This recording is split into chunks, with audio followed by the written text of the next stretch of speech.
Hey mechanics! As Axolot promised, they've been giving us little bits of info regarding the new chapter as we approach its release. And, with the time it's taken us to release this video, they've shared that the full trailer is coming on Friday, and they've uploaded all the upcoming achievements to Steam. It is of course our solemn duty to analyze anything that comes our way, so that's just what we've done. While this isn't as much content as we usually like to cover at once, we nevertheless hope you enjoy our coverage. Let's get into it. The tweet from the 6 comes with a peculiar screenshot in which we get another look at the fireball launcher, and a new mechanical pedestal with a blob, like some kind of liquid metal, that's important enough to have a big glowing field around it. The base of the structure seems to be like a fluid tank with multiple pipes running into it. The outlet with the goo blob has two pieces on the side of it that look like they could move in and close up the opening. We think this might be where you collect the output from some underground facility, but there really isn't much to go off of. We can also see that the location is not too deep inside of the forest, as it's surrounded by infrastructure. On the left, we can see produce containers and a big blue construction, somewhat similar to a warehouse. On the right, we can see a dark red tank and a big building, but we can't make out much more. The lights, by the way, are just the ruin lights with the moths. We don't think they're anything new. The ground is also rather strange. We don't think it's voxel terrain because, as far as we know, the voxel resolution isn't precise enough to model such a shape. We saw terrain somewhat similar to this in the underground in Devlog 25, suggesting this may be somewhere on the surface of the mining island.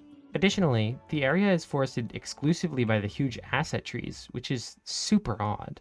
There are also some big distant shapes in the darkness to the right, but they're really hard to make out with the darkness and compression, and they might just be artifacting. I don't know. The tweet from the 10th gives us a look at the inside of a warehouse. They told us before that warehouses are expanded in Chapter 2 with more areas and secrets, so this is presumably part of those updates. We get a look at what we think is the end of a warehouse level, or the warehouse as a whole. There's an elevator on the right with an upwards arrow above it, while on the left there's a keycard terminal for the big red door right behind the mechanic. The keycard terminal here has a new design, and the team is very split on whether the shape right below the screen is a second input for some other type of key, or just a cosmetic detail. It's possible they've made it so you need two different items to open this door. The door could reasonably be the entrance to the encryptor room, the loot room, or a special elevator, such as one that would go between the bottom level and the roof, solving the problem of the trash bot fight sending you to run through the whole warehouse as we mentioned in our last video. An interesting detail is that the screen features the new warehouse key design, which likely refutes our theory that it could be used for other points of interest as well, as we've seen them use a different key reader from this one. Also, there's a random potato next to the elevator, which is funny. On the 13th, Axolot posted about achievements coming to the game with 1.0, and teased us with the icon of one.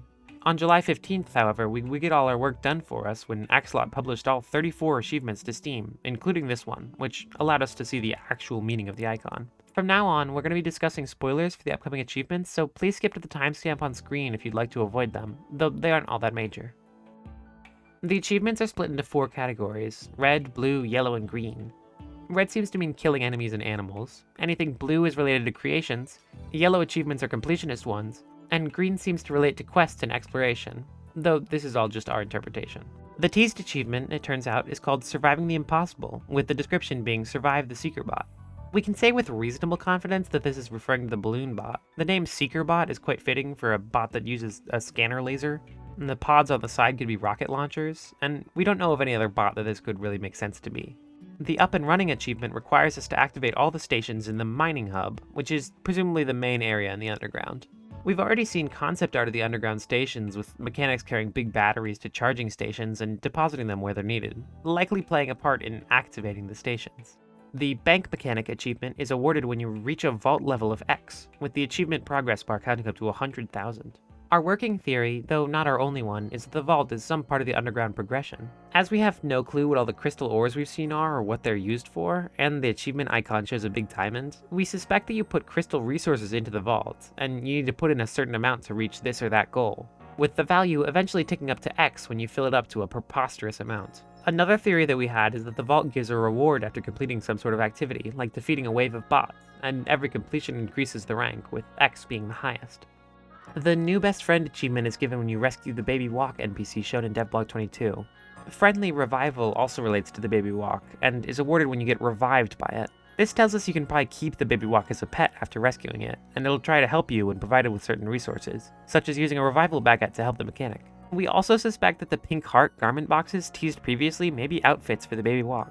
Tool Time Shenanigans is achieved when you build a creation at the garage. We think this is probably a special location where you can save and load creations in survival, as the image shows a lift with a down arrow, like it's loading a creation from your saved library.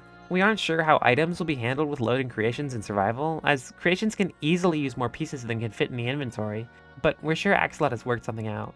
Farmers Eating Good Lately is awarded for completing farmer delivery requests. Farmer quests are actually another one of those original survival features that ended up getting pushed off into Chapter 2.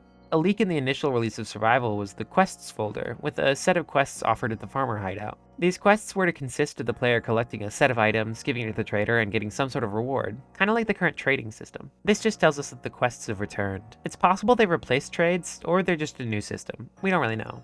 The Still in One Piece achievement indicates that the hay maze has received an upgrade, with the devs dedicating an entire achievement to reaching the center of it.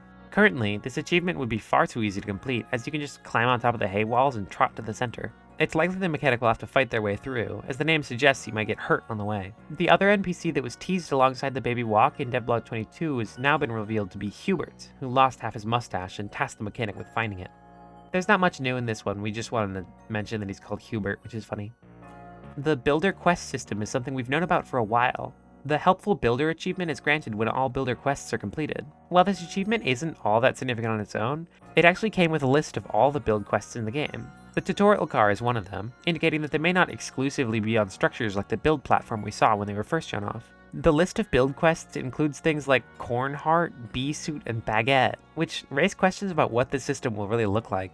We were initially shown a structure like a lookout tower, which makes more sense, and the list also has some normal things like a bridge and a walk house. We don't really know what to say. Maybe the system is just going to be kinda silly? Also, this achievement's icon shows a mechanic in what we think is the complete version of the bot armor outfit we got a peek at in the teaser. There are some more achievements, but they're largely self-explanatory, so we decided not to talk about them. We're not sure if all these achievements are the full suite included in the update, as, well, it's odd to add some now and some later. The devs have seemingly totally missed some obvious picks, like defeating the trash bot or completing a warehouse. This next tweet features a mechanic in a big vertical cave. We can see the pink ore from the trailer, as well as a new green one up high on the walls. This picture also features the miner bot, presumably with its animations this time. It's leaving a massive trail of fire behind it, and it seems like it's been painted a slightly greener hue. We can also see that it's missing its thrusters and ore carriage, showing that the bot has been destroyed and it's doing its kamikaze attack. The last major feature of the picture is a mechanic who's wearing most of a new military outfit, with sneakers and the miner backpack. An interesting combination for sure. The military gear features a pretty normal green camo pattern, knee pads, a brown side pocket, though oddly the pants aren't camo. The helmet has a pair of goggles on it and 2 leaves. We think the sneakers that the mechanic is wearing is part of the same outfit we saw in the trailer with the guy with the baseball cap. The tweet also, quite notably, confirms the proper trailer is coming out this Friday. And now for the final post before the trailer. The teasers on Instagram and Twitter were separate, interestingly. In the Instagram teaser, we can see the mechanic standing in a dimly lit cave next to a ball or orb of some kind on top of some machinery. The only really specific idea we have for what this could be is some kind of hot air balloon, though while the caves might benefit from something like that, it looks to be placed right on the ground without anywhere for the mechanics to stand. It's probably a lot more likely that it's just a smaller part of some other thing that we have no hope of guessing. The Twitter teaser is more substantial. This one's also set in a cave, though there's much more infrastructure. There's what appears to be a road elevated from the ground on a pillar of rock, and a sort of zipline system mounted to the side of it, which the mechanic is zipping across. That's not the only road, though, as the ground has some paths from vehicles. The sides of these roads are littered with signs and other objects we can't really make out. We suspect this area is a racetrack of sorts, as the roads have multiple arrow signs leading the player, which we feel would be unnecessary otherwise. Some of the possible paths on the lower area are blocked off with rocks, which could fit into a rally-style racetrack. There's a huge machine in the background with lots of lights around it that gives a sense of scale for this cave, showing that it is absolutely massive. There's also another machine that we know nothing about. Lots of things. Overall, it just looks pretty cool. It's really exciting to see Axolot keep updating us with teasers and extra tidbits of information. Honestly, it's really exciting to see them keeping promises at all, as everything since Devlog 26 has been truthful. With the full trailer releasing tomorrow, we'll soon face the great challenge of trying to make a video on a longer trailer than the first, with even less time on our hands. We can't promise that it'll be of the quality we strive for, but we'll try our best, as always. We hope you enjoyed this video, by the way. If you'd like to chat with us or other fellow mechanics, feel free to join the SM Leaks Discord server in the description, since we're quite active there. Very last, but not quite least, if you've made it this far, you'll probably enjoy the coverage we'll be doing for any future news, including the trailer. Maybe stick around, perhaps like, and maybe even subscribe. But most importantly, we'd like to thank you for watching.